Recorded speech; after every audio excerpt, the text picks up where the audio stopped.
Hello again.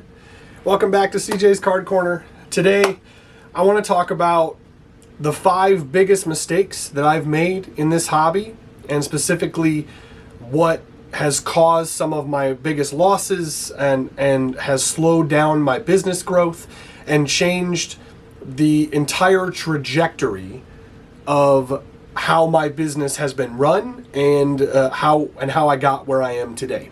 So let's get started. I think that the number one biggest mistake that I've made in this hobby is to rely solely on FOMO, or fear of missing out.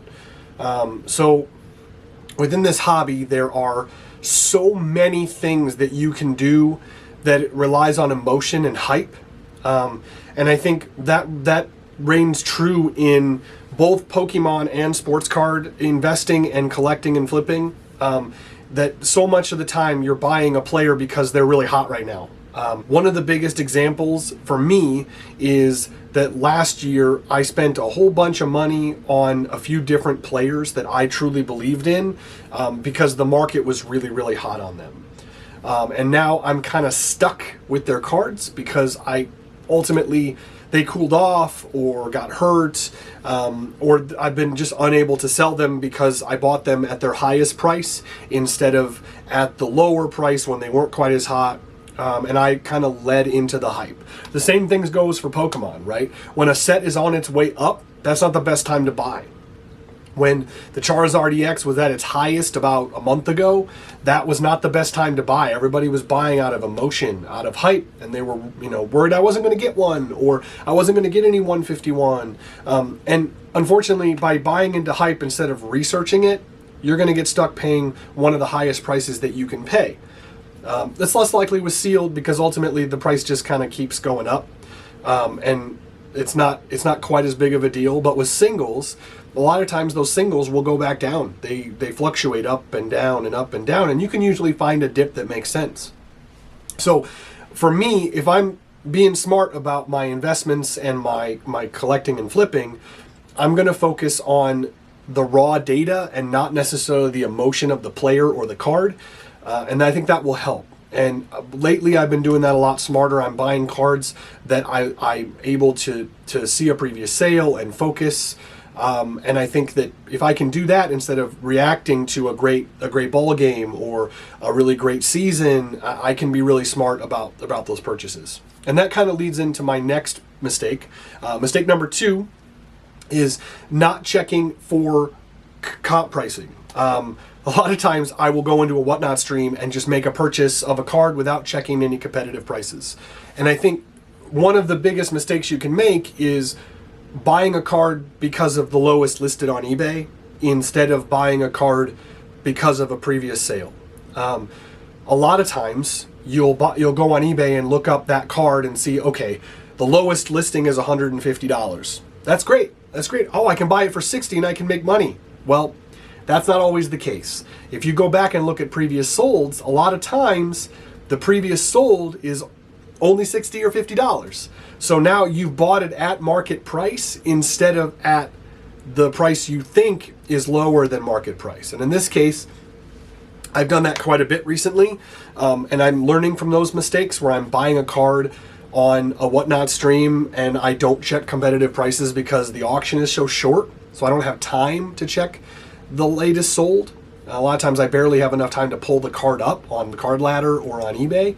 And when I do that, I look and check and I'm like, the last sold is $40, I just paid $100. Well, I'm just super out of luck, right? Now it's usually not that dramatic, but it can be. I think checking comps is so important. Do not neglect it. Don't just buy a card out of hype or emotion, like I said before, and do not check comps, because if you skip checking comps, you're going to be in a lot of trouble. So number 3, let's talk a little bit about buying into players that are not super hyped, right? Or not a top tier player or a top tier prospect. Now this kind of goes against some of the FOMO part of it, but you want to buy players that are liquid. So one of the mistakes that I've made is I buy a lot of low numbered Bowman cards, so out of 5s, out of 10s, so like your black out of 10s or your black sapphire out of 10s. your red or red wave out of 5s that are in those Bowman products. And then I just sort of get stuck with them because those prospects end up not making it to the majors. And I bought them for, $30 or $40 because that's like your average low tier prospect out of 5 out of 10. Sometimes they can be more expensive if they're autos. And I just get stuck with them because those prospects never make it to the majors. They're not hyped. They're not excited. Nobody's searching or shopping for them. So I end up either selling them well below what I paid, or I end up having them stuck in my inventory. I have a couple Tampa Bay Rays players that I've just sort of stuck with. I've had them on my store for over a year, and they just sit there. They don't sell because ultimately nobody's looking for that prospect because they're either not in the Rays system anymore because they've been traded, or they've been waived and they don't play baseball anymore. I've had a few of those that have happened over the years. So I highly recommend investing in liquid players. Invest in like with baseball, invest in Shohei Ohtani, Aaron Judge, Bryce Harper, Freddie Freeman, Vladimir Guerrero, some of those big names, and then your rookies, your young talent, your James Woods, your Luke Keishels. There's a laundry list. I could go through them for days, right? It's easy to find liquid prospects that move and sell, but I would recommend buying them and not buying your niche low-end prospects unless you're speculating them, which is a completely different ball game. But don't buy players from 2021 out of 5 Bowman Reds that have not made the majors and don't probably have a chance. So make sure to research those players before you spend money on their prospect cards. So those are the kinds of mistakes you have to be really careful of. And as I go, I'm learning from those mistakes, and I hope that you can learn from them too.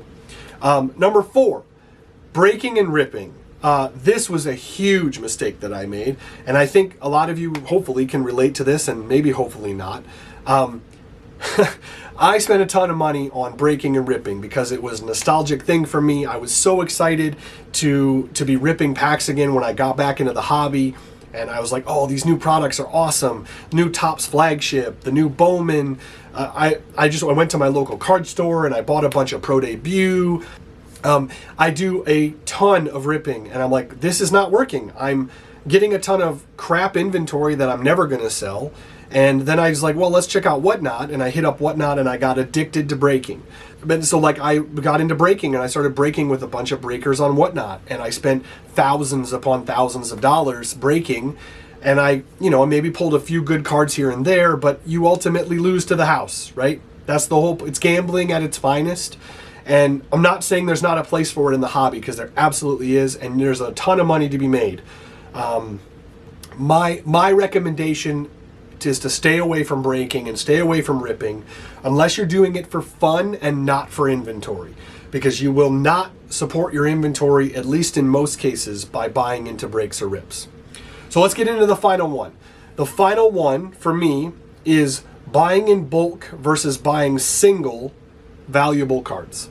So I started this hobby and started my business on buying bulk. So going to Whatnot streams and eBay lots and buying bulk baseball cards or football or basketball at super cheap prices, and then flipping those boxes.